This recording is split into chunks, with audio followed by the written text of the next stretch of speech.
person usually doesn't know the what if there at all.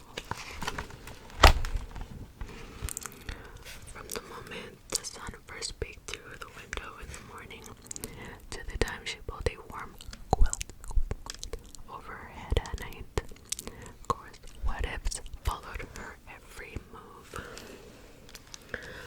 What if my dog runs away? What if the sun stops shining? What if I forget my homework? What if my grade breaks?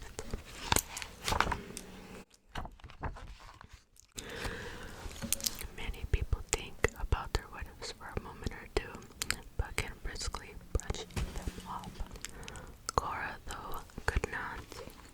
It didn't matter if the what ifs questions were silly or frightening, likely or impossible. As soon as Cora thought about them, the what ifs grabbed a hold of her.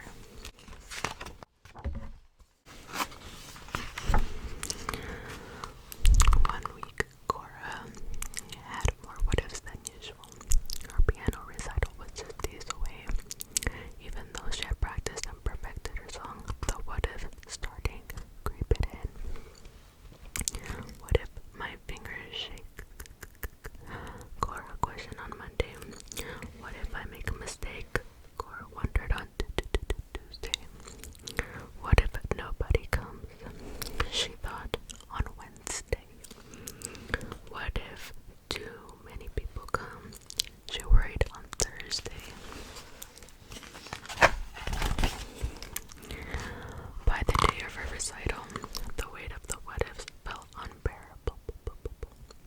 Cora stood backstage, anxiously awaiting her turn to perform.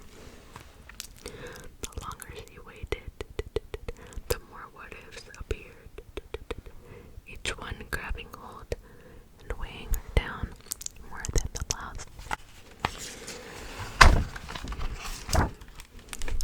What if I trip on stage? What if the bench? What if I start coughing? What if I play the wrong note? What if nobody claps? Cora, a small voice whispered, "Are you alright?" Oh great, Cora thought. What if Stella thinks I'm a crybaby? What if she doesn't understand? Nothing was all Cora would muster before a tiny sob escaped her thinly pressed lips. It doesn't sound like nothing, Stella said.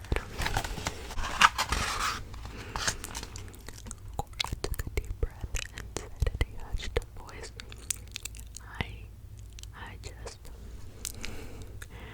I just have too many what ifs. They make me imagine bad things that could happen. Like, what if I mess up? Or what if I sneeze during my song? Everybody gets what ifs, Cora. Just a minute ago,